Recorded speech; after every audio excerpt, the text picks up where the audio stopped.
Alléluia.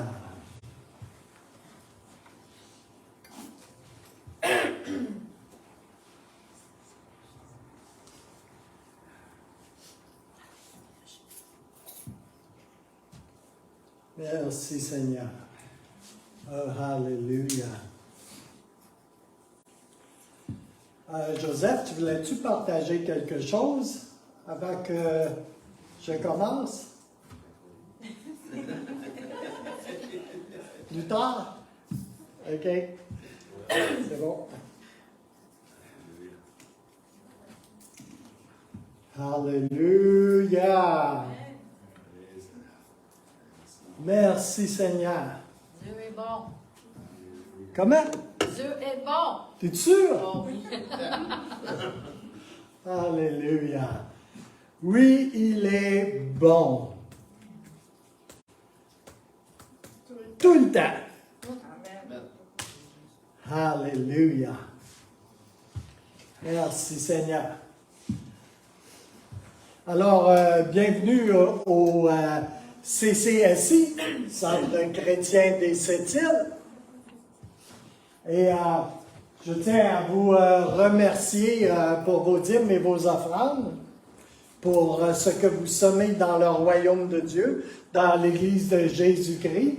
Et je prie ce matin qu'il y ait une multiplication des dîmes et des offrandes pour l'avancement de son œuvre ici à cette île, sur la Côte-Nord, au Québec et jusqu'aux confins de la terre.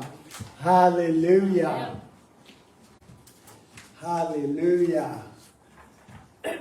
Et bénis l'école du dimanche et ceux qui s'en vont à l'école du dimanche, que tu puisses toucher leur vie. Alléluia. Et je vous rappelle que il y a des réunions de prière à tous les mercredis soirs à 19h. Et c'est déjà arrivé parce que moi et France et Gabriel, on a eu le COVID il y a quelques semaines. On a dû canceller la réunion du mercredi soir. Alors, il est bon que si vous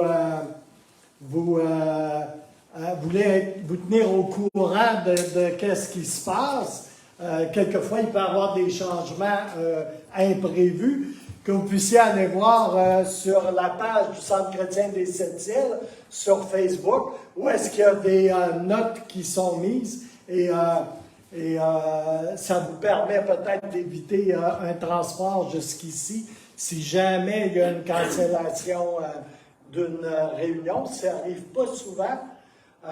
L'hiver, quand il y a des tempêtes que tu ne vois plus là, devant ton auto, là, ça arrive quelquefois. Alors, on est obligé d'annuler les réunions parce que moi et quelques autres aussi, nous partons de Port-Cartier pour venir ici à cette île à l'église. Alors, vous pouvez toujours être informé. Vous pouvez demander aussi à être ajouté sur la page Messenger appelée Frères et Sœurs, où est-ce que des notes sont mises quelquefois et pour communiquer avec les frères et les sœurs. On utilise également la page Frères et Sœurs. Si vous voulez être ajouté, vous avez seulement soit à me demander, soit demander à Stéphanie. Tu veux te lever, Stéphanie? Ça, c'est Stéphanie. Et puis en France aussi, également, mon épouse. Et ils peuvent vous ajouter sur la page Frères et Sœurs. Ça vous permet quelquefois de savoir ce qui se passe. Et également, il y a des besoins de prière, quelquefois, qui sont partagés sur cette page. Amen. Alléluia. Merci Seigneur. Alléluia. Alors, c'est drôle parce que le message que je vais vous partager, ce n'est pas la suite que j'avais prévu vous partager la semaine passée. Entre-temps, le Seigneur a mis un message sur mon cœur, puis il ne m'a pas lâché ou laissé aller juste comme ça. J'ai été lié pour partager ce message. Et je ne serai pas délié tant que je ne l'aurai pas partagé. Et je vais vous dire franchement, depuis une couple de jours, j'ai dit, Seigneur, je ne peux pas prêcher ça, je ne peux pas partager ça.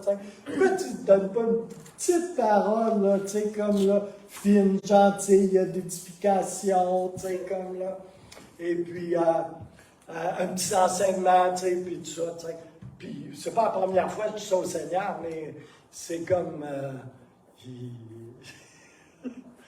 Je vais vous dire, je ne choisis pas. OK? C'est juste comme ça. Puis, ça va exactement avec ce que j'ai partagé un peu mercredi soir, sous la pression de l'Esprit.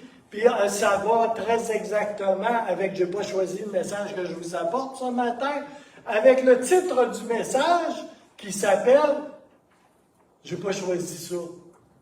OK? Je ne sais pas si le Seigneur voulait me faire vivre un peu plus j'ai pas choisi ça. J'avais comme des vents contraires depuis quelques jours, continuellement, tu sais. Puis, bon, ben, ça arrive souvent, mais tu sais, c'était comme, là, c'est vraiment persistant, puis intense, tu sais. Puis, en quelque part, aller jusqu'à ce matin, là, hier soir, là, non. Tu sais. Puis, en quelque part, j'ai dit, Seigneur, tu es en train d'essayer de me faire comprendre jusqu'à quel point je choisis absolument rien. Ça ressemblait étrangement à ça. Amen. On t'en voudra pas, pasteur. Ça ressemble à ça, hein? Alléluia. Mais comme il m'arrive d'être obéissant, eh bien, je vais partager ce que le Seigneur a mis sur mon cœur, ce que l'Esprit me pressurise à partager. Alléluia.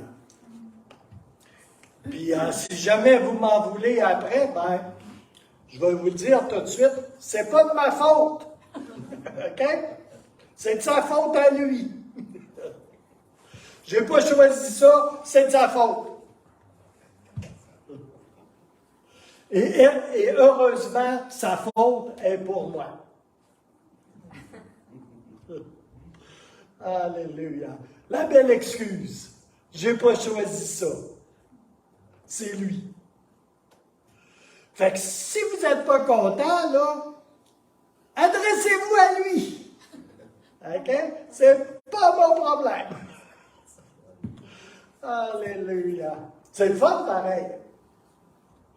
Tu sais, tu peux arriver à faire du ministère, servir le Seigneur, puis tu sais, comme là, produire toutes sortes d'affaires, tu sais, mais c'est pas ta faute. Tu sais? Puis c'est pas ton problème non plus. Parce que tu n'as pas choisi ça. C'est lui qui t'a choisi. Amen. Il t'appelle à faire quelque chose. C'est pas toi qui as choisi ça. C'est lui qui t'appelle. Tu avais juste à pas décrocher le téléphone. Mais c'est lui qui t'appelle. Tu as un appel sur ta vie. C'est lui qui t'appelle. C'est pas toi qui as choisi. OK? Est-ce que je suis clair ce matin? Amen. C'est supposé d'être très simple et très clair. Oh, alléluia. Alors, Seigneur, donne-nous ta grâce pour recevoir quelque chose de vivant du message que tu as pour moi et pour nous ce matin, Seigneur. Oh, alléluia. Parce qu'on a besoin de ta grâce. Oh, alléluia. Alléluia. On a besoin de ta fidélité. On a besoin de ton Saint-Esprit pour agrandir ce qu'il y a à agrandir dans nos cœurs et dans nos vies. Alléluia. Parce que tu es digne, Seigneur, de tout service, de tout ministère. Tu es digne de toute offrande. Oh, Alléluia. Dans le nom puissant de Jésus. Alléluia. Que ta parole prêchée ce matin soit comme un oracle du Dieu vivant. Oh, Alléluia. Vous dites, pasteur, t'es radical. Ça se peut. Jésus a été radical pour moi. Quand il est venu me chercher, quand il est allé à la croix, Amen. il a été radical. Et je veux être aussi radical que lui. Alléluia. Merci Seigneur. C'est que, voyez-vous, je ne veux pas être un touriste dans le royaume de Dieu. Est-ce que vous savez qu'il y a des touristes dans le royaume de Dieu? Oh yes. Tu vas être un touriste. Moi, je veux être un résident permanent. Oh, alléluia. Je veux être un citoyen à 100%. Je suis membre de la famille de Dieu. Oh, alléluia. J'ai un papa à Val-d'Or, selon la chair, mais j'ai un papa au ciel qui m'a intégré, transféré dans sa famille, dans son royaume, dans sa lumière. Et je ne regrette pas 5 minutes les ténèbres duquel il m'a sorti. Alléluia. Merci Seigneur. Alors, c'est en quelque sorte mon introduction ce matin. Alléluia. J'ai pas choisi ça. Je ne sais pas à ce que vous pouvez penser, là, mais je vous le dis, j'ai pas choisi ça. Et ça englobe pas mal tout. OK. Je vais peut-être avoir du fun finalement. Plusieurs d'entre nous, là, on se retrouve quelquefois dans des zones de combat, des zones de guerre. On est brassé par des combats spirituels. On est brassé, confronté par des forces démoniaques qui sont soudainement devenues actives à un point qui nous surprend. On est quelquefois dans des espaces de résistance et de turbulence démoniaque. Certains d'entre vous ont très certainement déjà été là. Peut-être que certains d'entre vous, vous êtes là. Ou peut-être vous avez déjà été là, mais maintenant vous êtes sortis de ce lieu, de ces espaces inconfortables, c'est le moins qu'on puisse dire. Alléluia. Est-ce qu'il y en a qui savent ce dont je parle? Oh, vous savez que la vie n'est pas toujours un jardin de fraises, n'est-ce pas? J'ai pas choisi ça. Est-ce que vous avez choisi d'être dans des zones de turbulence? Non. Ça m'étonnerait, hein? On n'aime pas assez le trouble pour ça. Quand on peut éviter, là, on évite. Alléluia. Mais je vais vous dire un secret, mais ne le répétez pas à personne. Tu sais, on n'a pas choisi notre appel. Hein?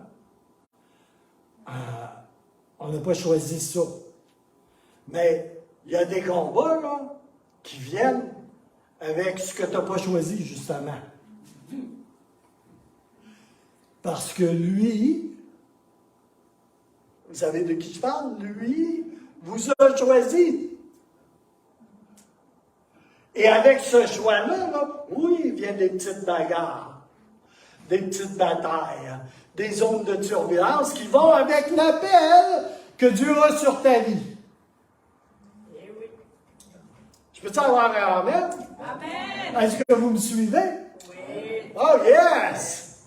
Tout à fait. Alléluia! J'ai pas choisi ça, vous allez me l'entendre dire souvent. 2 Timothée 1:1. C'est Paul qui parle à son fils spirituel, Timothée. Paul, apôtre, je traduis ça de la Bible amplifiée américaine. Paul, apôtre, messager spécial, ouvrez grandes vos oreilles spirituelles, représentant personnellement choisi de Jésus-Christ. OK? Je vais le répéter. Paul, apôtre, messager spécial, représentant personnellement choisi de Jésus-Christ.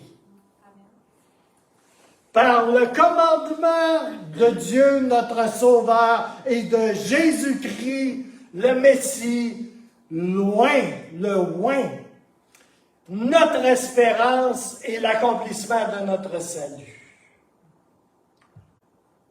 Qu'est-ce qu'il est en train de dire là, Paul à Timothée? Je n'ai pas choisi ça. C'est pas mon choix. C'est pas moi que j'ai choisi ça. Quand ça a fait bam dans sa vie, là, il s'en allait à Damas pour battre des chrétiens et les mettre en prison. Il n'avait vraiment pas choisi ça. Jusqu'à temps que ça a fait bam dans sa vie. Puis là, il s'en allait par là, puis là, ben, ça a viré par là. Alléluia. Il n'a pas choisi ça. Même pas pantoute. Alléluia. Qu'est-ce qu'il dit, Paul? J'ai pas choisi mon appel. Tu sais, mon appel, là. Tu sais, mon appel.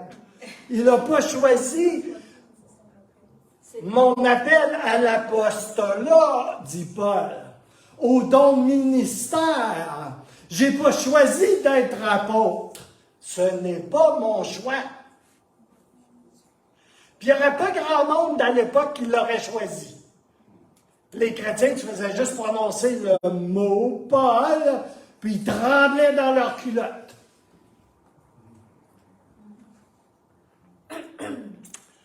Alléluia. Je vais te dire ceci ce matin. S'il y a quelqu'un qui a un problème avec ce que tu fais dans le Seigneur, avec ce à quoi tu es appelé dans le Seigneur, s'il y a quelqu'un, quelque part, qui a un problème avec ton service, si quelqu'un a des problèmes avec l'onction qu'il y a sur ta vie, avec ton appel, c'est avec Dieu qu'il y a un problème. Sais-tu pourquoi? Parce que c'est pas toi qui l'as choisi. C'est bon, ça. Amen. Est-ce que vous me recevez? Oui. Est-ce que vous entendez? Amen. C'est son choix. Amen. Amen. Le problème que tu as, c'est avec celui qui choisit. Ouh.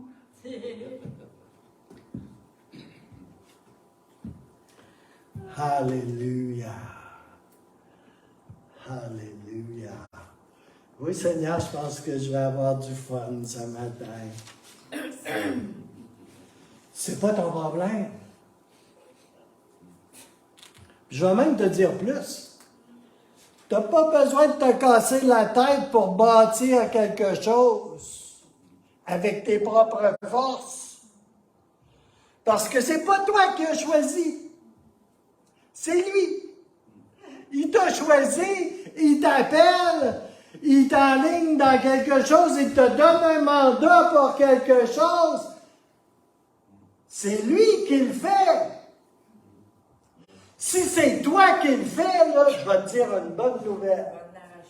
Tu vas bûcher, puis tu vas en travailler une shot pour essayer de maintenir ce que tu as bâti. Parce que tu as bâti avec tes forces, tu vas le préserver avec tes forces. Puis par expérience, je peux vous dire une chose, c'est qu'à un moment donné, tu vas être écœuré. Mais vraiment.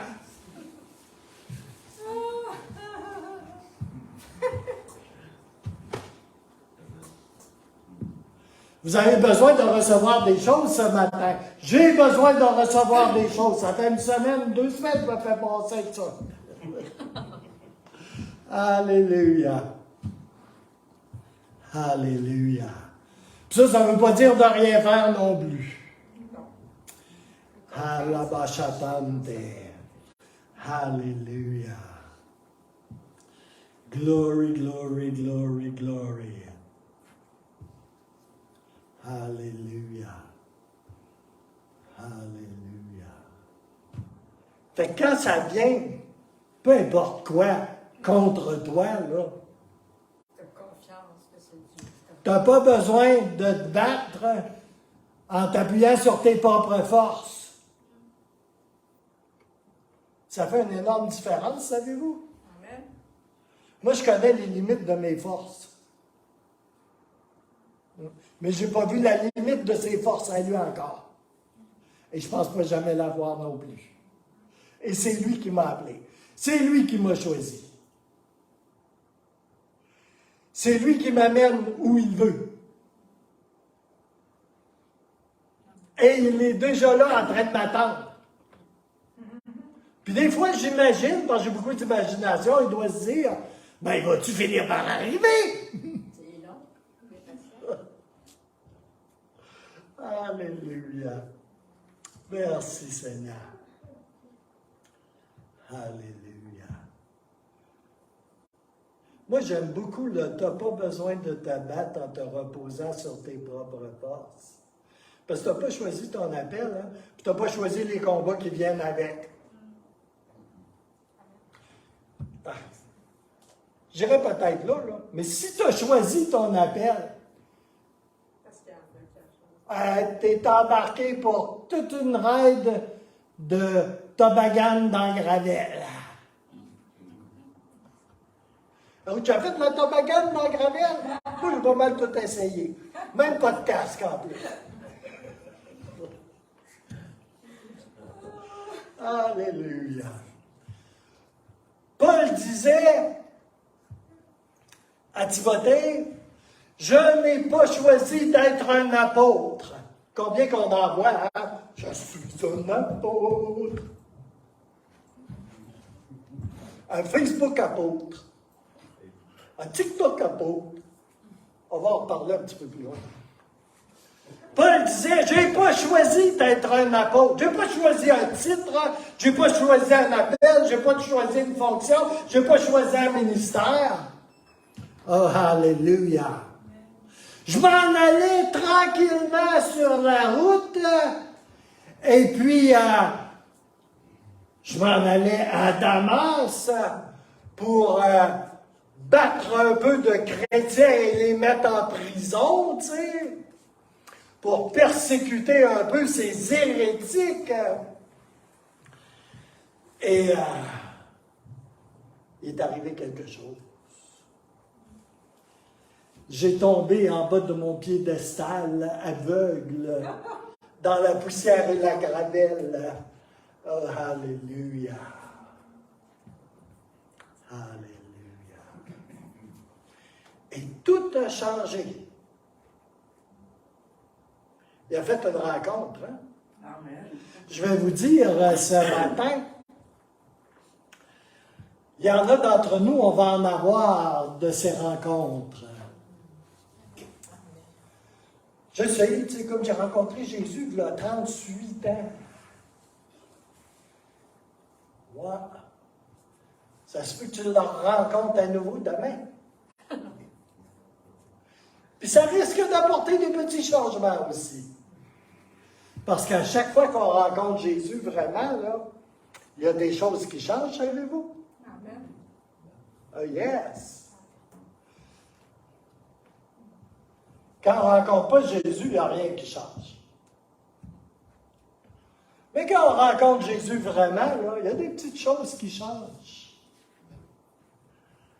Oh Jésus! Il y a des trajectoires qui sont modifiées et qui changent. Alléluia! Puis ça fait bam dans ta vie. Puis ça peut même faire rebam. Prise 2.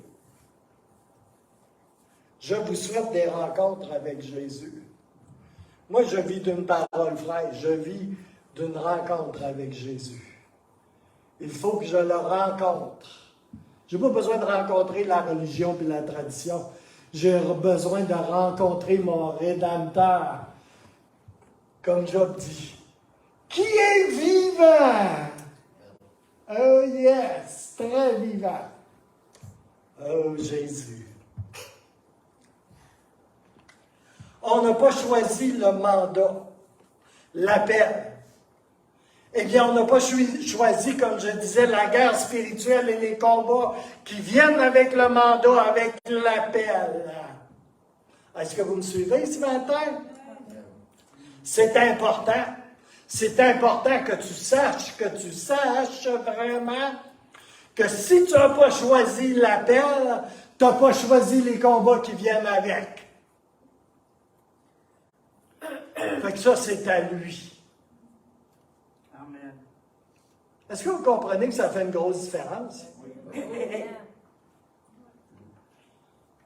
Moi, je n'ai jamais forcé pour entrer dans une porte, pour entrer dans un ministère, pour être placé en quelque part. Jamais de toute ma vie. Bien avant d'être un leader, un mot tellement à la mode de nos jours, j'étais un serviteur de Dieu. C'était ce qui dirigeait ma vie. Je voulais servir Christ. Je n'avais pas besoin de titre, de position, de toute question. Où est-ce qu'était mon cœur, c'était de servir. Servir Dieu, servir les autres. Ça passait avant tout le reste. Avant les études académiques. Avant mes ministères ou tout ce que tu veux. Ça a toujours été là. Puis plus de 30 ans plus tard, c'est encore la même chose. Oh, je suis un leader. Je suis un pasteur. Je suis un leader-serviteur ou un serviteur-leader. Mais je suis premièrement un serviteur. Et c'est ce que Jésus nous enseigne. Si vous avez déjà lu vos Bibles, il s'est mis au service de tous. Amen. Amen. Vous avez les images jusqu'à laver les pieds. De la gang qui était avec lui, puis qui comprenait à peu près rien de ce qu'il leur disait. Mais heureusement, par le Saint-Esprit, ils s'en sont rappelés plus tard et ont eu quelques lumières sur les choses, n'est-ce pas? Alléluia. Mais ça ne l'a jamais arrêté de leur laver les pieds, de les servir, de les enseigner. Alléluia. Jésus est notre modèle. Quand ça brasse vraiment, quand les hordes de l'enfer se font pressantes, on doit croire qu'il y a plus grand que nous avec nous. On peut se reposer sur Dieu dans les tempêtes, dans les calamités, dans les crises, dans les batailles, quand ça ne va pas, quand ça ne va plus. Mais vraiment, on a besoin d'être pas juste une notion intellectuelle, une notion de cocologie, qu'il y a plus grand avec nous, qu'il y a plus grand pour nous. Parce que c'est pas moi qui ai choisi ça. Je n'ai pas choisi d'être pasteur. Jamais. Il m'a choisi. Il m'a appelé. C'est lui qui est entré dans ma chambre. Il y a plusieurs dizaines d'années. C'est lui qui m'a appelé. Et j'étais sur un sucré chemin de Damas à cette époque-là. dans la cocaïne jusqu'aux yeux.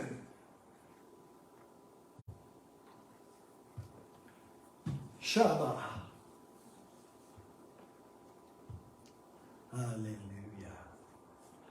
Tu as besoin de savoir qui t'a appelé, qui il est, qu'il est plus grand que toi. Tu as besoin de savoir ça vraiment.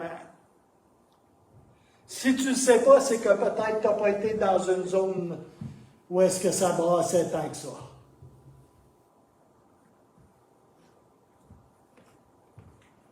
Alléluia.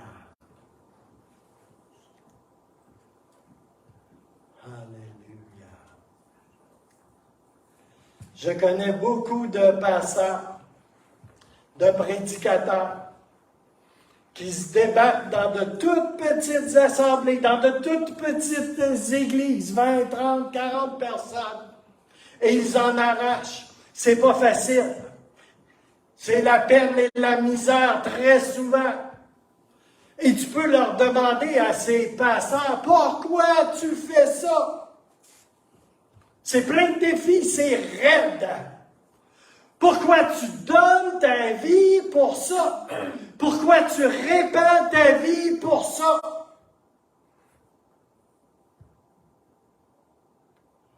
Si vous pensez que la gloire, c'est de se promener dans un 3 pièces de chez Armani, là, c'est pas la gloire, ça. C'est la gloire des hommes. Puis d'avoir 1 million de followers, c'est qu'il vous manque des bouts de Bible. Là. Pourquoi est-ce qu'il y a des centaines de milliers de pasteurs, de preachers, d'évangélistes, d'anciens qui répandent leur vie dans de petites églises de rien du tout, partout sur le globe? L'ensemble des chrétiens qui fréquentent de petites églises comme ça est infiniment supérieur à toutes les méga-churches de ce monde, qui ne représentent qu'un faible pourcentage du royaume de Dieu. Pourquoi est-ce qu'ils répandent leur vie pour de petites communautés comme ça? Et la réponse est extrêmement simple. Et c'est que Dieu les a choisis. C'est que Dieu les a choisis. C'est que Dieu les a oints. Dieu les a appelés à cela.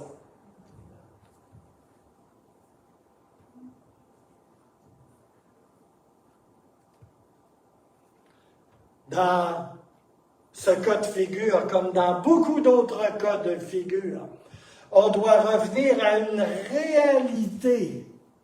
Et c'est que c'est Dieu qui appelle. C'est Dieu qui donne le mandat. C'est Dieu qui oint. C'est Dieu qui choisit. That's it, that's all. Ils n'ont pas choisi. Ils ont été choisis.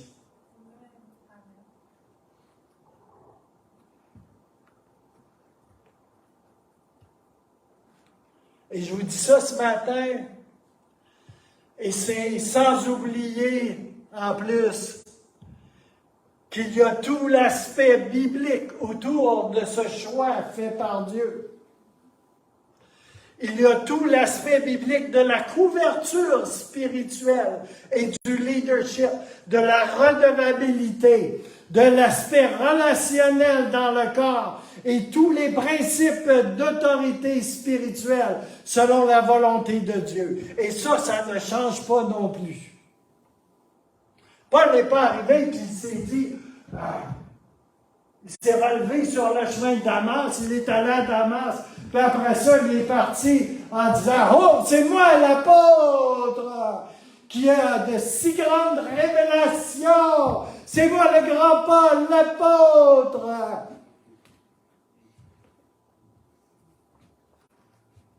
Savez-vous quand il est devenu apôtre? Quand il est parti et qu'il est monté à Jérusalem et qu'il a rencontré les premiers apôtres, les premiers anciens, et qu'ils lui ont donné la main d'association, qu'ils ont reconnu qu'il avait un appel qu'il n'avait pas choisi sur sa vie. Ces apôtres-là, est-ce qu'ils ont choisi? Si je me rappelle bien, là, dans les évangiles, là, Jésus les pointait et dit, « Toi, suis-moi. » Dieu les a choisis. C'est comme ça depuis les tout débuts. C'est pas ça qu'on voit uniquement, par exemple, quand on regarde autour de nous. Mais ça, c'est comme ça que ça fonctionne dans le royaume de Dieu. Oh, Alléluia. Alléluia. Paul ne s'est pas en allé avec les patati patata. Alléluia. Les apôtres l'ont reçu, ont validé son ministère. C'était pas juste le bam qui est arrivé sur le chemin de Damas.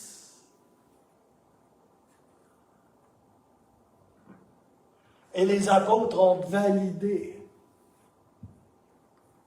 qu'il avait un appel sur sa vie qu'il n'avait pas choisi. Et ils l'ont envoyé, mandaté. Ils lui ont donné la main d'association. Alléluia. Alléluia. C'est quelque chose qui s'est un peu perdu de nos jours, je dirais, hein? Alléluia.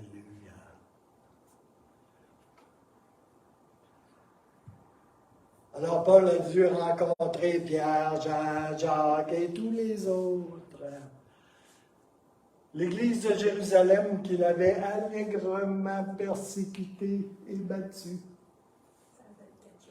Oh, alléluia. En 2 Corinthiens, chapitre 7, verset 25, Paul va dire, et ça c'est un aspect aussi qui est facilement mis de côté aujourd'hui. 3 fois j'ai été battu de verge, fouetté si vous préférez. J'ai été lapidé. 3 fois j'ai fait naufrage. J'ai passé un jour et une nuit dans l'abîme. Et je suis sûr qu'il aurait pu continuer un bon bout de temps. Hein? Paul nous dit aussi, regarde bien. Cet appel que je n'ai pas choisi m'a coûté pas mal cher. Il y a un prix qui vient avec l'appel de Dieu. Paul dit, ça m'a coûté beaucoup. Le ministère, c'est pas de faire une vidéo sur YouTube. Bonjour YouTube et Facebook. Bonjour famille, Facebook. Mais le ministère, ce n'est pas de faire une vidéo sur YouTube, un Facebook Live, et d'avoir des followers. Tu peux avoir les babines gonflées et faire des vidéos sur Facebook et dire un paquet de niaiseries, puis tu vas en avoir tant que tu veux des followers.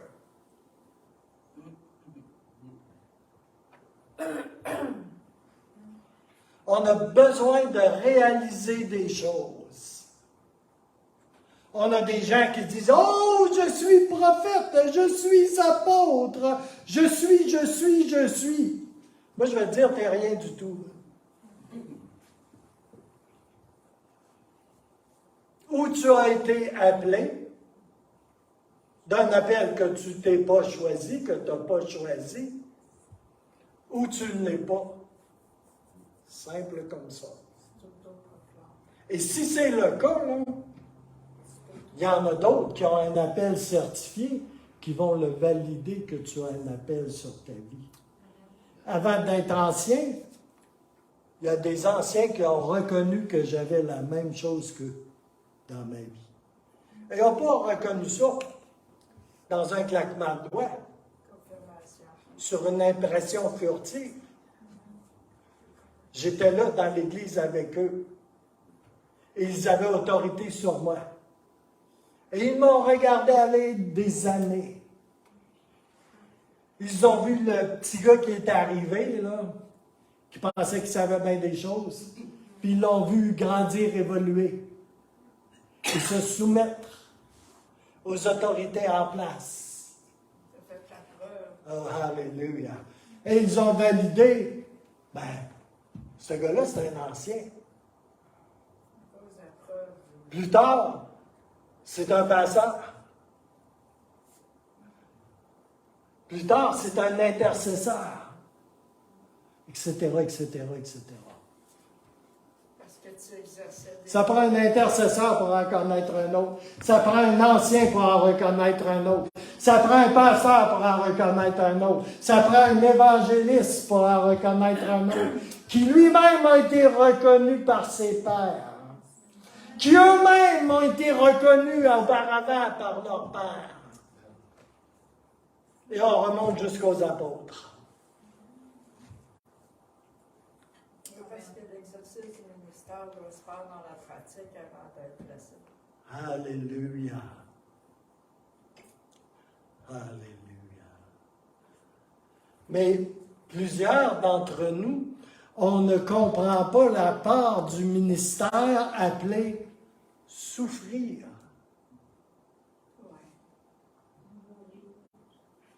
Appelé, ça coûte de quoi?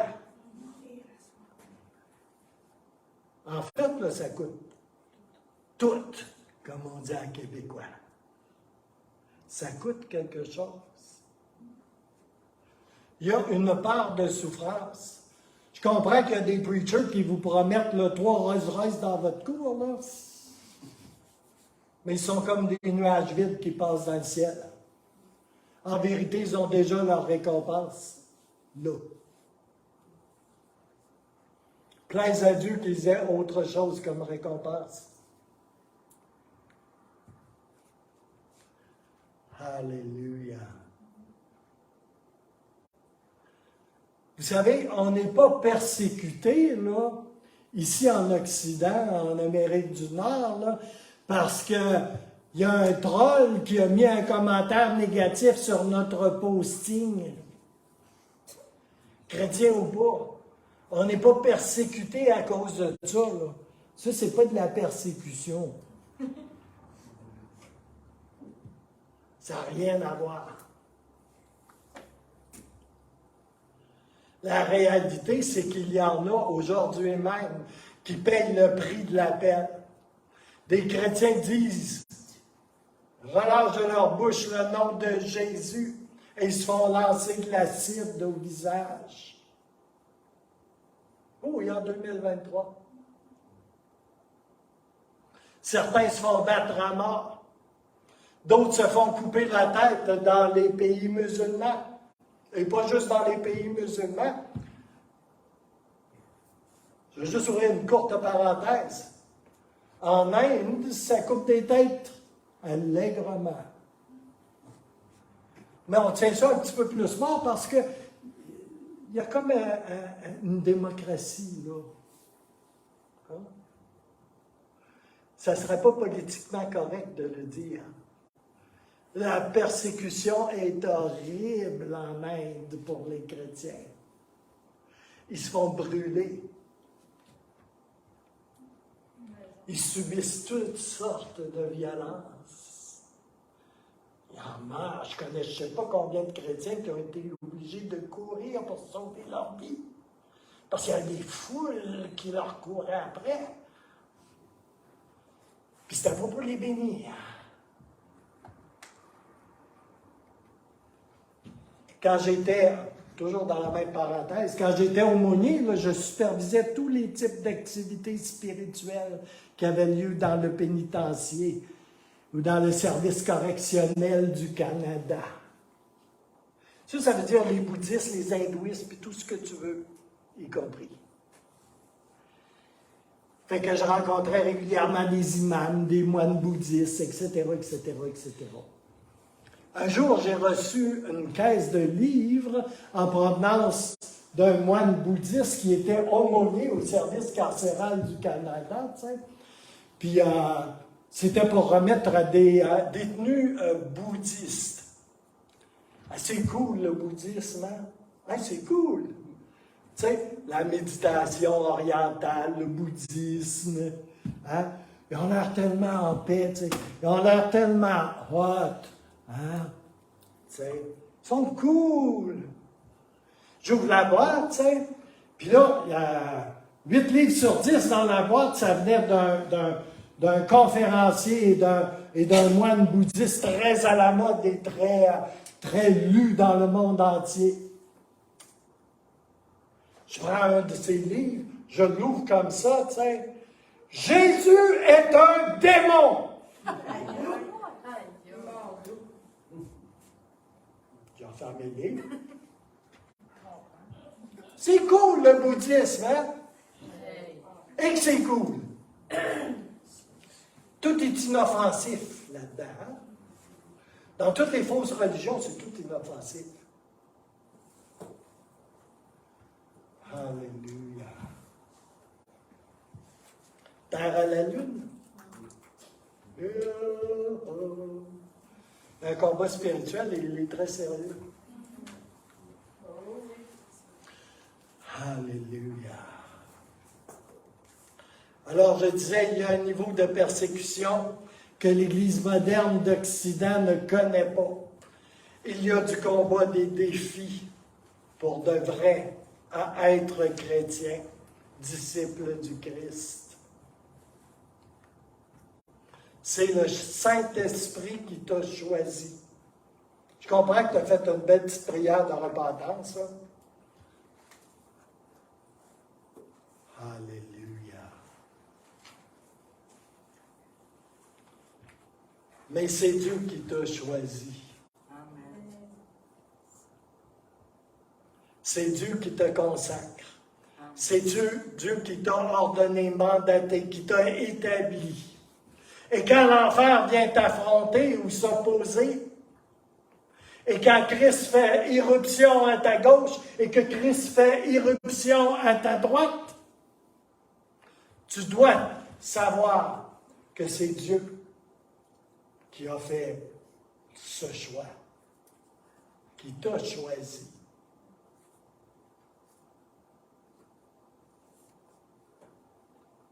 Puis je comprends que j'offense des vaches sacrées ici ce matin, fort probablement. Mais les vaches sacrées, là, laissez-les en Inde. Ici, il n'y en a pas de vaches sacrées. Ni tradition, ni quoi que ce soit d'autre.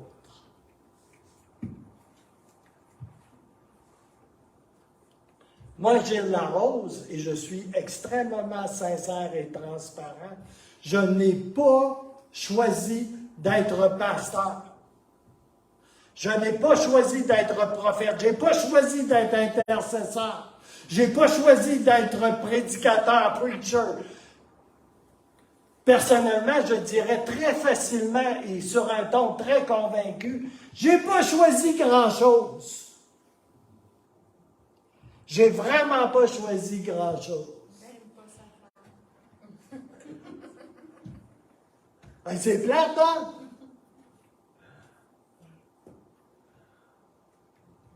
J'ai pas choisi cette île. J'ai même pas choisi le centre chrétien Val-d'Or. J'ai été mené par le bout du nez par le Seigneur où il a bien voulu m'amener.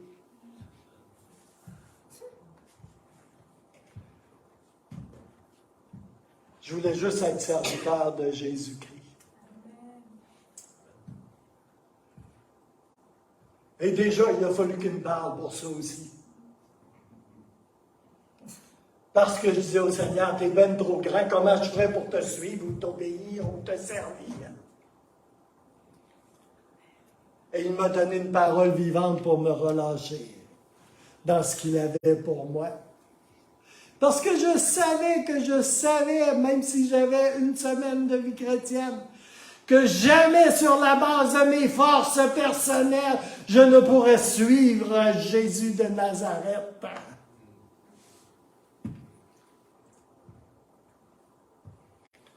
J'avais pas de connaissance encore, mais j'avais toute une conviction. Alléluia. Alléluia.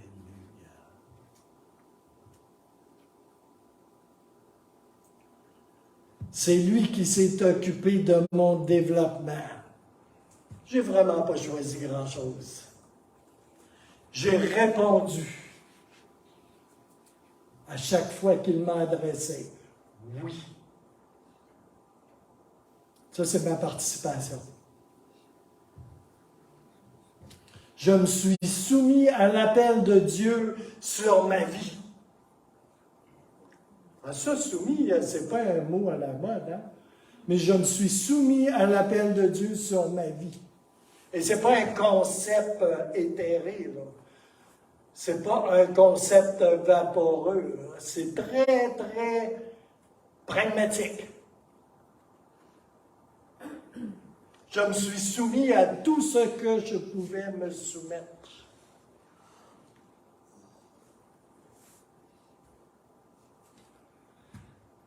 Je me suis soumis à l'appel de Dieu pour ma vie. J'ai fait des études académiques que je ne voulais pas faire parce que j'avais peur de redevenir une enflure comme j'étais auparavant, avant de rencontrer Christ. J'avais pas besoin de gonflette ici, c'était suffisamment gonflé comme ça.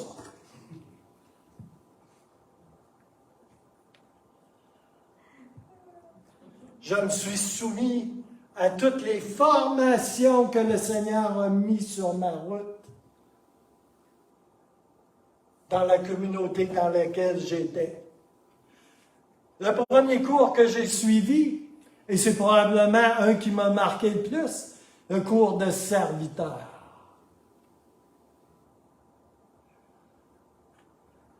Ça a été tatoué dans ma vie. Permanent.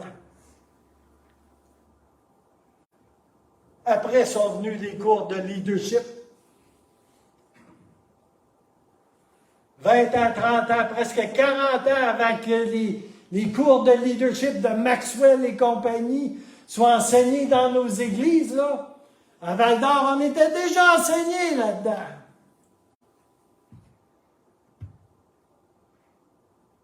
Longtemps avant la plupart des églises. Même chose pour le coaching. Même chose pour toutes les vagues à la mode qui ont passé dans nos églises. Alléluia. Je me suis placé volontairement sous tous ceux qui étaient placés en autorité par Dieu dans le corps de Christ sur ma vie. Et ça aussi, ce n'est pas moi qui ai choisi.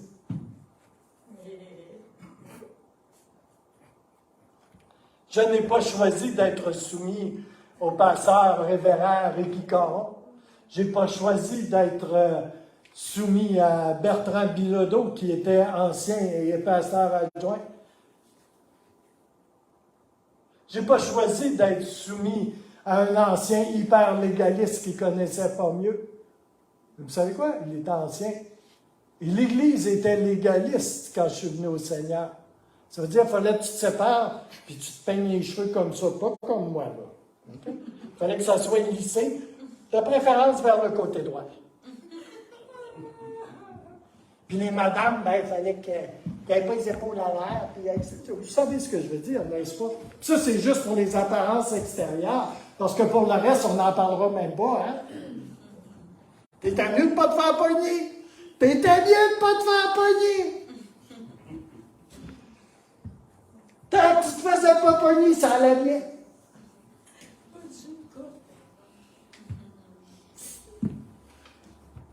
Mon doux. Oh, alléluia.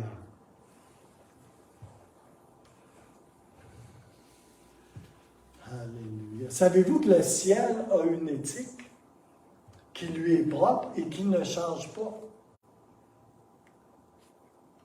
Les hommes ont leurs petites affaires, là, mais le ciel a ses vraies affaires aussi.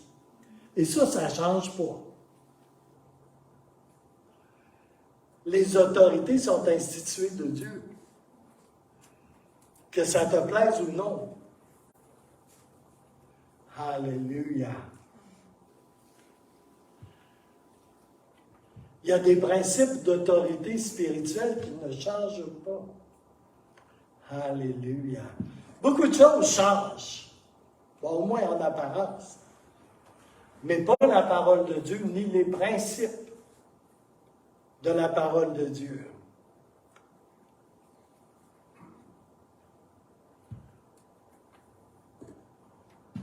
Alors, c'est important de savoir que c'est Dieu qui t'a choisi. Tu dois le savoir à l'intérieur de toi. Pas juste une connaissance, un spasme, une crampe de cerveau. Tu as besoin de vraiment le savoir parce que ça change tout. C'est lui qui t'a choisi, là. Ben, c'est de sa faute à lui. Soit si t'es rebelle. Manière de parler. Si t'es rebelle, si tu mets pas la... Alléluia. C'est lui qui t'a choisi, là.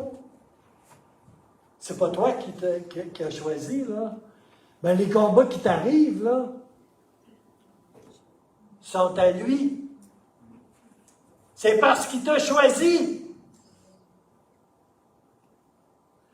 Fait que Seigneur, qu'est-ce que tu dirais de t'en mêler? C'est toi qui m'as mis là, là.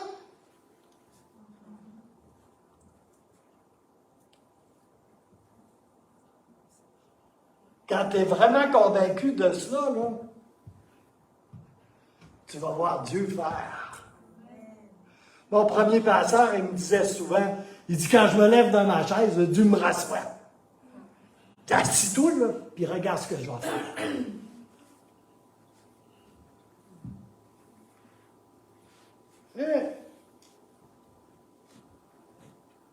Alléluia. On a besoin de savoir cela ce matin. Alléluia. Tu dois savoir et comprendre que Dieu t'a choisi, établi, et que ce ne sera pas juste un superbe grand champ de beaux lys blancs dans lequel tu vas marcher avec une belle petite brise qui porte une odeur de lavande à tes narines. Ça ne sera pas toujours comme ça. Oh, alléluia. Ça va brasser dans les bambous. Ça brasse dans les bambous de temps en temps. On vit dans un monde sans loi. Est-ce que vous savez ça? On vit dans un monde sans loi. Il y a beaucoup de règlements de tout ce que tu veux, là. Mais on vit en vérité dans un monde sans loi. Rebelle et opposé à Dieu. Dans un monde qui viole agressivement et systématiquement toutes les lois de Dieu. Un monde sans loi. Et tous ces gens sans loi couvrent la surface de la terre.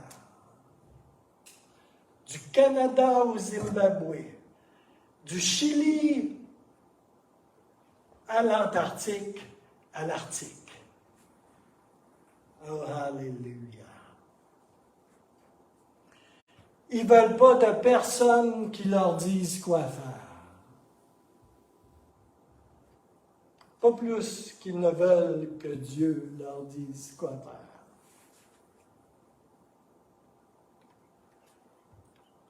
Cet esprit frappe partout, cet esprit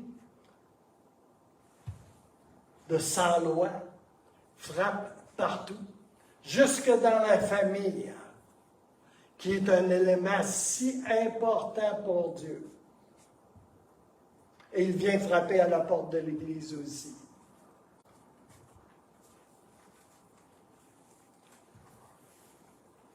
Ceci dit, moi j'ai répondu, j'ai dit oui.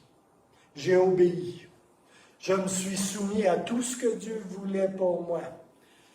Parce que sa grâce était là.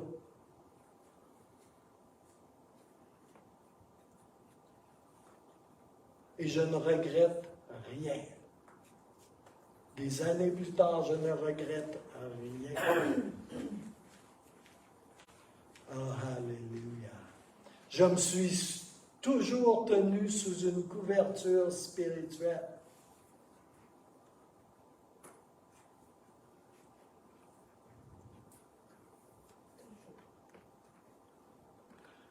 Alléluia.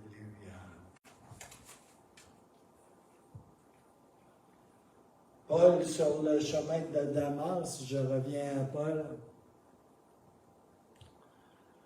Le Seigneur va lui dire,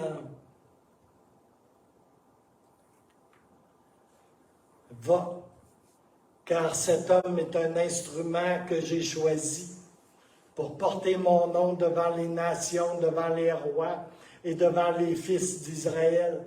Et je lui montrerai tout ce qu'il doit souffrir pour mon nom. Actes 9, 15 et 16.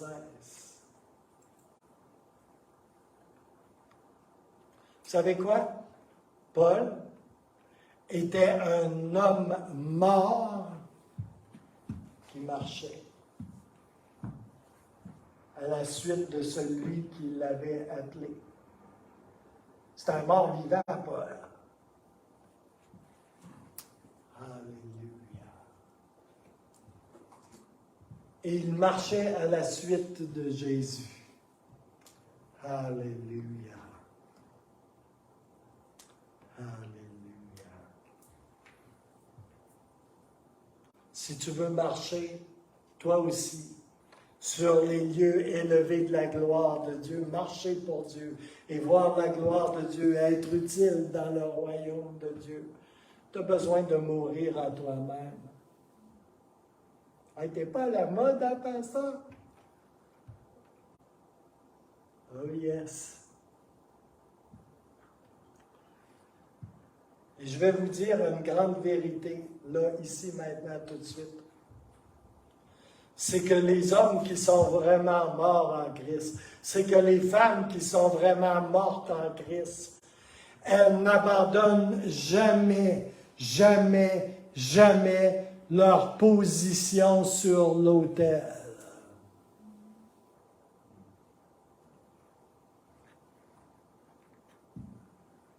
Il faut que tu sois mort pour ne pas abandonner ta position sur l'autel. Il ne débarque pas de sur l'autel.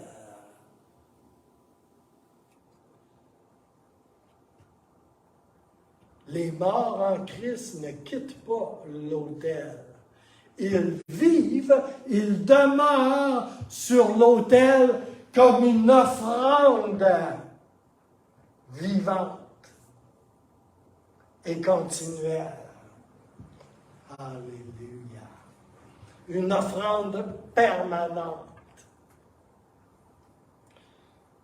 Je vais éclaircir ça un peu.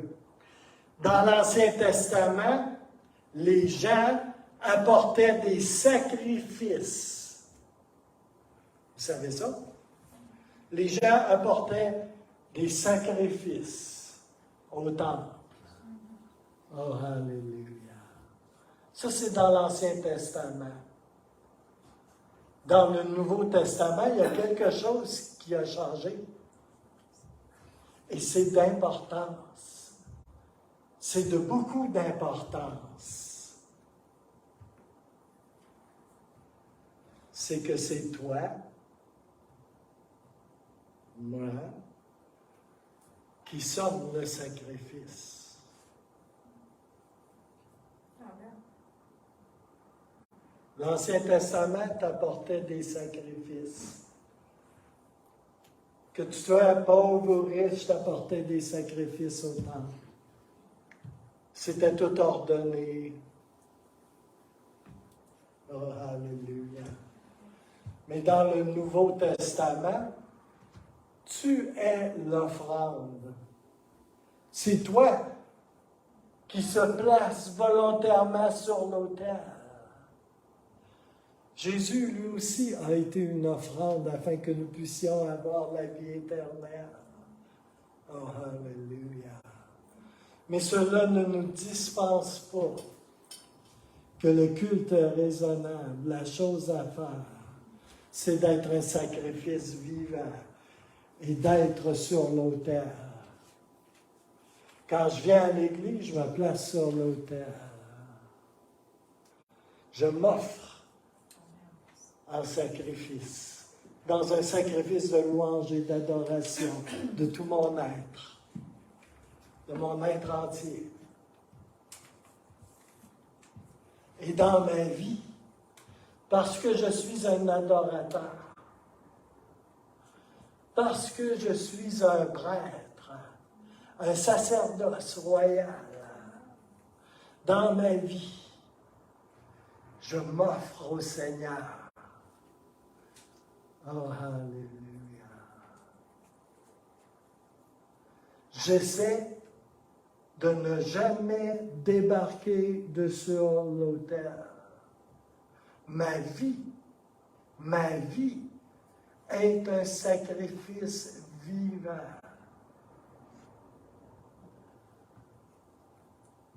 Sur l'autel de mon Dieu. Oh, alléluia. Tu viens, tu t'approches et tu te mets toi-même sur l'autel. Tu embarques sur l'autel. Oh, alléluia. Alléluia. J'avais pensé à enlever toutes les choses sur cette table-là, puis embarquer dessus, pareil comme si c'était l'autel. Mais là, je me suis dit, Gilles, c'est peut-être pas une bonne idée. C'est pas très, très solide. La semaine passée, j'ai monté dans une échelle, tu sais. Je pensais qu'elle était solide, mais la gouttière l'était moins. Fait que moi et l'échelle, on a... Je me suis retrouvé avec une prune dans le derrière de la tête, puis les poignets, les avant-bras, pas simplement avec des manques de peau. Alléluia. Alléluia. Oh, on vit dangereusement. Hein? Quand tu fais ça, là, puis t'embarques sur l'autel, là, tu dis oui au choix de Dieu. Tu dis oui au choix de Dieu. C'est toi qui m'as choisi, me voici. Voici, je viens. Oh, alléluia. Tu dis oui à ton mandat. Tu dis oui au Seigneur. Tu dis oui à tout ce qu'il a pour toi. Tu dis oui à l'appel sur ta vie. Quel qu'il soit, tu dis oui. Un homme, une femme, morte en Christ. Une femme de Dieu, un homme de Dieu, ne quitte pas l'autel. Sa vie est sur l'autel. Il faut qu'il y ait quelque chose sur l'autel. Il faut qu'il y ait quelque chose sur l'autel. Ça n'a pas changé. Il faut qu'il y ait quelque chose sur l'autel. Pour que la puissance de Dieu descende. Elle consume ce qui est offert sur l'autel. Oh, alléluia.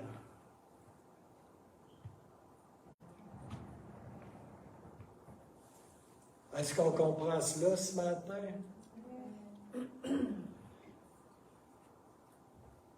savez, on entend souvent, « Oh, moi j'étais tellement blessé. »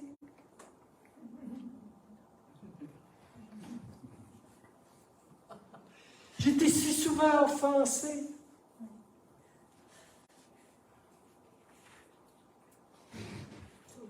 Un homme ou une femme mort ou morte en Christ, là, n'a rien à faire de l'offense. Il ne peut pas être offensé. Si vous voulez m'offenser, il va falloir que vous vous leviez très de bonne heure. Mon premier pasteur pour qui je me serais battu, avant de quitter l'église à Val-d'Or, il m'a dit, tu sais, Gilles, il dit, j'ai même plus de la place pour enfoncer un autre couteau, pour me faire enfoncer un autre couteau dans le dos ou dans le corps ou n'importe où. Il n'y a même plus de place pour en rentrer un.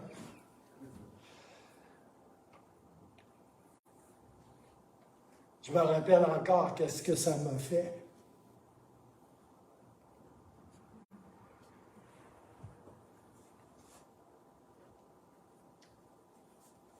Il est parti de l'église, s'est en allé à Sherbrooke. Et il a connu son Waterloo, et ça fait 30 ans qu'il ne sert plus le Seigneur. Où il restait une place pour en enfoncer un.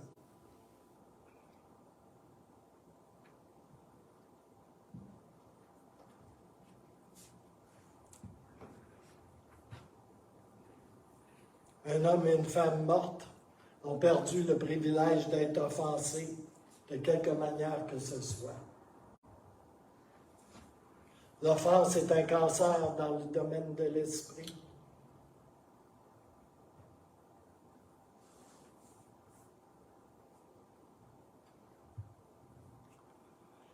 Je vais clore ici avec quelques remarques sur le roi David. 1 Samuel 30, versets 1 à 8. Or, quand David et ses gens arrivèrent à Tsiglag, le 3e jour, les Amalécites s'étaient jetés sur la contrée du Midi et sur Tsiglag. Ils avaient pris Tsiglag et ils l'avaient brûlé, rasé jusqu'au sol. Ils avaient fait prisonnières les femmes qui s'y trouvaient, et les petits et les grands. Ils n'avaient tué personne, mais ils les avaient kidnappés, amenés, et s'étaient remis en chemin. David et ses gens revinrent donc à la ville. Et voici, elle était brûlée, et leurs femmes, et leurs fils, et leurs filles avaient été faits prisonniers. Alors David et le peuple qui était avec lui élevèrent la voix et pleurèrent jusqu'à ce qu'il n'y ait plus en eux de force pour pleurer.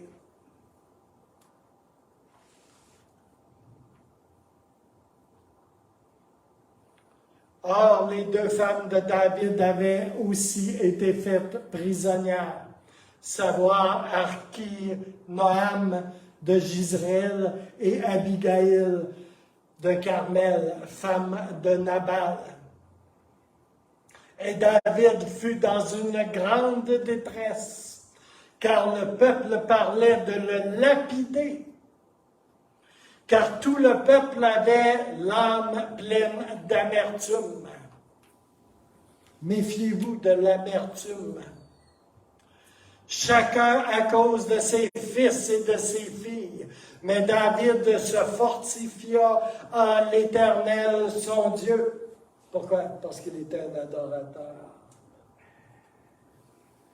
Et il dit à Abiathar, le sacrificateur, fils d'Achimélec, apporte-moi, je te prie, l'éphod.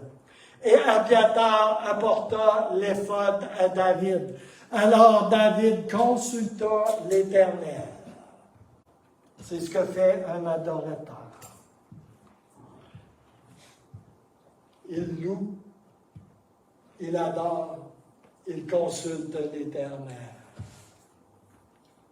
en disant, poursuivrai-je cette troupe? L'atteindrai-je cette troupe? Et le Seigneur lui répondit, poursuis, car certainement tu atteindras et tu délivreras.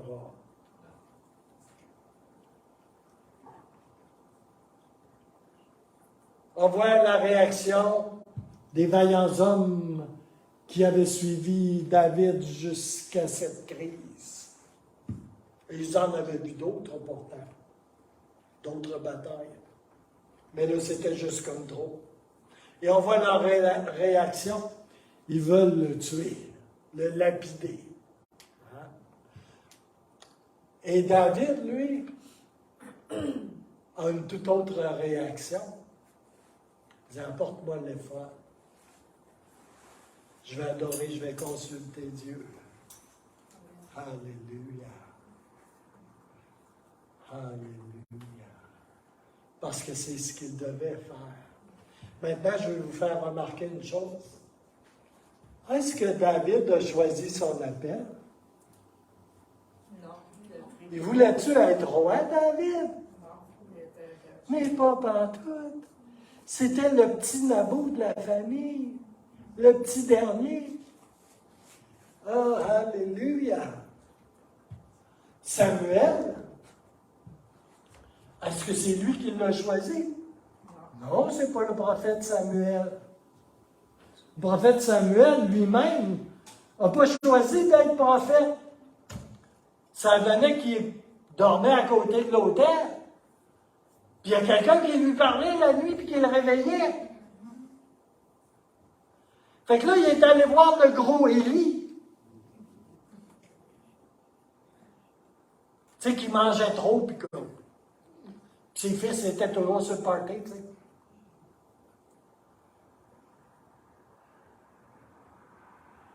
Puis le gros Élie, il a dit, ben, tu devrais répondre. Quand tu entends la voix, là, dis, vas-y. Alors, ce même Samuel-là, qui n'avait pas choisi d'être un prophète, va être envoyé par Dieu pour oindre quelqu'un, pour appeler quelqu'un de la part du Seigneur. Pourtant, il y avait déjà Saül, hein, qui était, on le dit souvent, le choix des hommes. Alors, Dieu va envoyer le prophète Samuel dans la maison du père de David. Et puis là, Samuel, il va passer toute la gang de frères de David. Il y en avait des beaux là-dedans, des grands puis des musclés, puis il y en avait tous les gabarits. Tu sais, il y en avait plusieurs fils. Mais non, c'était pas eux autres. Mais là, Samuel se demandait. Parce qu'il était là, pas là pour choisir. Il attendait que Dieu lui montre qui il choisissait.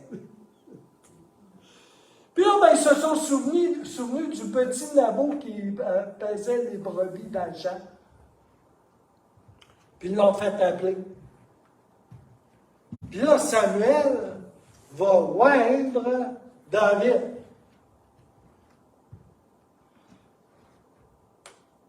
Et David va recevoir l'appel de Dieu comme de quoi il est le roi d'Israël. Après ça, il y a tout qu'un processus. Hein? Il y a une longue démarche. Oh, alléluia.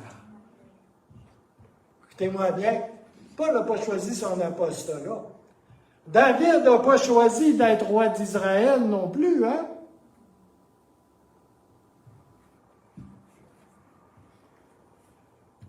Alléluia. Puis quand David, après quelques exploits, va se tenir proche du trône, c'est son trône, ça, là. Il va choisir de ne même pas toucher, entailler tout juste le pan de la robe du roi, à cause de l'onction qu'il avait. Puis là, Saül va tirer préjudice des succès de David. et il va le menacer avec son javelot. Il veut le clouer au mur. Il veut te l'épingler, le petit David. Savez-vous que le roi, Saül, est complètement démonisé quand il est rendu là? C'est démoniaque à l'os.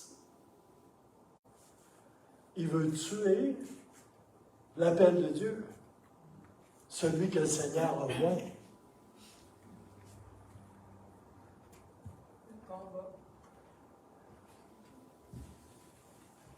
Et là, David va avoir beaucoup de tribulations. Savez-vous que cet appel-là lui coûte pas mal? Il est obligé de se cacher, de fuir tout partout. Il y a des tueurs à ses trousses. Je veux dire, tu sais, la vie est belle, hein?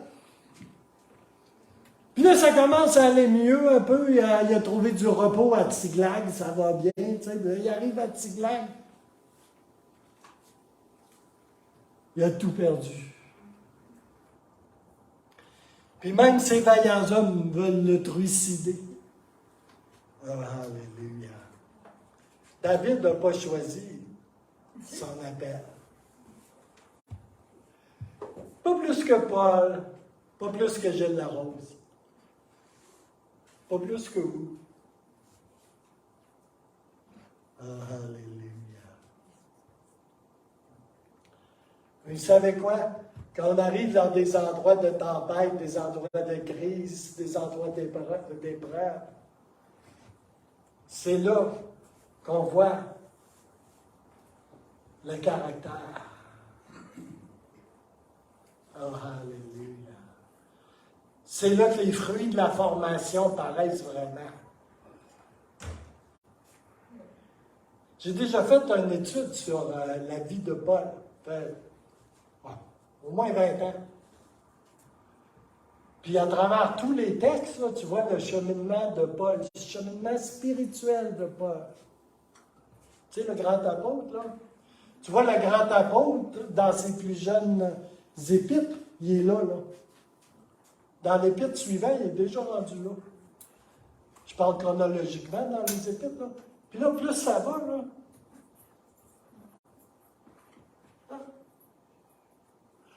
Il n'a plus tout à fait le même discours. Alléluia. Le grand apôtre Paul a eu toute une formation. Et c'est la même chose pour nous. Dieu appelle, Dieu choisit. Puis c'est lui qui forme. Et ce n'est pas des coups de baguette magique, là. Il fait ça en utilisant les gens qui sont autour de toi. Puis quand on parle d'une formation dans le Seigneur, on parle de gens qui sont autour de toi, qui sont dans le Seigneur. N'est-ce pas? Amen. Alléluia. Oh, moi je suis un évangéliste, je suis un apôtre, je suis un preacher. Alléluia. Bienvenue à une longue formation. T'es prophète. Je pense que c'est la formation la plus longue qui soit. Il y a une grosse différence entre être prophète et fonctionner dans le don de prophétie pour édifier, encourager, etc. Ça, c'est tout le monde est appelé à communiquer une parole de vie. La tâche du prophète est tout autre. Oh, alléluia. Alors, David n'avait pas choisi d'être roi. Il a été choisi. Alléluia. Et quand l'épreuve est venue, David a embarqué sur l'autel. Et c'est pourquoi je vous dis ce matin, si tu es un adorateur du Très-Haut, tu ne peux être vaincu. Amen. Tu ne seras jamais Amen. vaincu. Non seulement parce que c'est lui qui t'a choisi et qui t'a appelé à être un adorateur en esprit et en vérité, mais tu ne seras jamais vaincu. Peut-être que tu as besoin d'apprendre à rester sur l'autel, par exemple, dans ta vie. Et à ne pas débarquer de l'autel aux moindres petites choses qui se présentent. Peut-être. Oh, alléluia. Mais tu ne saurais être vaincu. Alléluia. Et quand même, tu aurais un Tiglag, Dieu va être avec toi. Pourquoi? Parce que t'es fin, t'es belle, t'es smart? Non, parce qu'il t'a choisi. Parce qu'il t'a choisi. Oh, alléluia.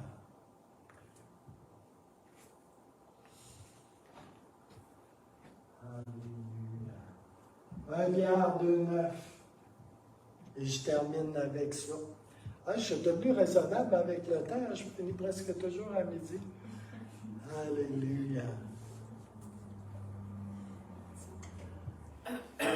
Mais vous êtes une race élue. Un sacerdoce royal. Une nation consacrée. Un peuple spécial appartenant à Dieu. Amen. Afin que vous puissiez proclamer les excellences, les actes merveilleux, les vertus et les perfections de celui qui vous a appelé. En parenthèse, qui vous a choisi. Qui vous a appelé des ténèbres à sa merveilleuse lumière. La parole vivante va dire, mais vous êtes une race élue, un corps de rois prêtres, vous constituez une nation sainte, un peuple que Dieu s'est acquis en le libérant et qui lui appartient. Aussi devez-vous proclamer bien haut les perfections et les œuvres merveilleuses de celui qui vous a appelé à passer des ténèbres à son admirable lumière. Amen. Oh, alléluia. Alléluia. Il y a quelques petites choses ce matin que le Seigneur va vous ramener, qui vont rester dans votre pensée et dans votre cœur. Et Dieu veut faire une œuvre en chacun de nous. Alléluia. Mes bien-aimés, nous sommes appelés à être sur l'autel, à embarquer sur l'autel, à être une offrande vivante. Oh, alléluia. Parce qu'il le vaut bien, parce qu'il est digne de cela, parce qu'il nous a choisis. Et je ne sais pas dans ce dans quoi vous êtes, ou que vous traversez, ou ce après quoi vous courez à gauche et à droite. C'est pas mon problème. Alléluia. Mais sachez que vous avez été choisis. Et que c'est quelque chose d'extraordinaire. Oh, alléluia. Alléluia. Et je ne sais pas ce qui vient contre vous.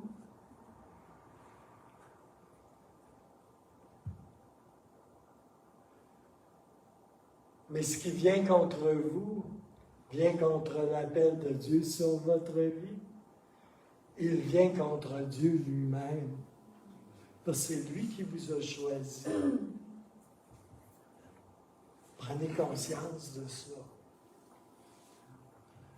Est-ce que le Seigneur Tout-Puissant perd des combats? Non, pas à ma connaissance. Alléluia. Alléluia. Et il va combattre pour vous. Demeurez sur l'autel. Comme David à Tsiklag. Embarquez sur l'autel. Alléluia. Répondez à l'appel de Dieu sur votre vie et soumettez-vous à tout ce que le Seigneur met devant vous pour marcher dans cet appel. Alléluia. Alléluia. Merci Seigneur. Je vais clore ici. J'avais pensé faire un appel. Puis oui, je vais en faire un. Alléluia. Mais je vais passer très rapidement. Alléluia. Alléluia.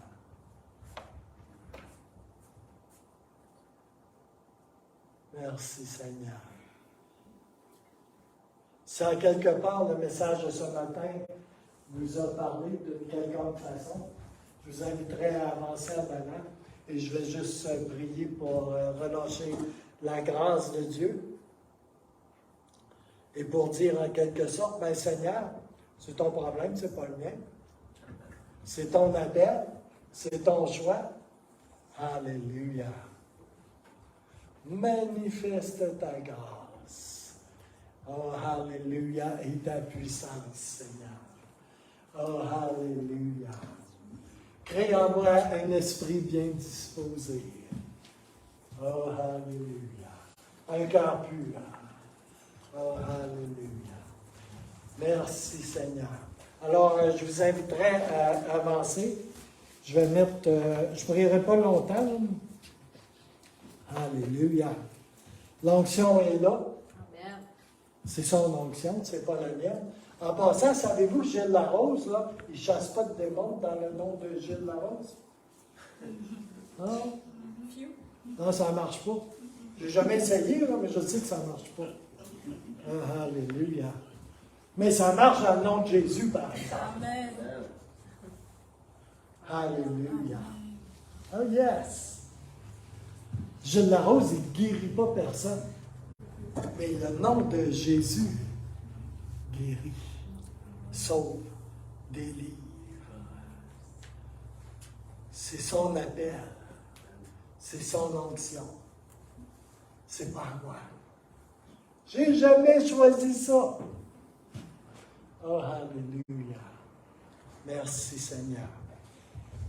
Alléluia. Alors, je vais essayer de faire ça vite, vite, vite, vite. Alléluia.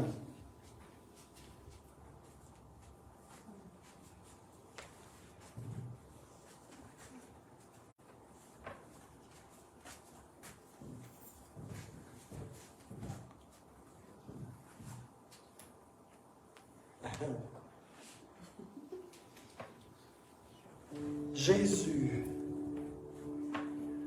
Beautiful fragrance.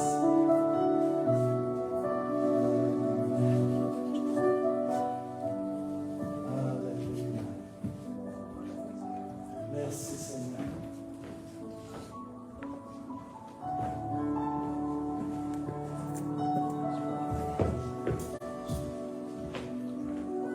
Alors, je bénis ceux qui avons écouté ce message et que Dieu puisse écrire en lettres de feu dans vos vies ce que vous avez besoin d'entendre. Alléluia.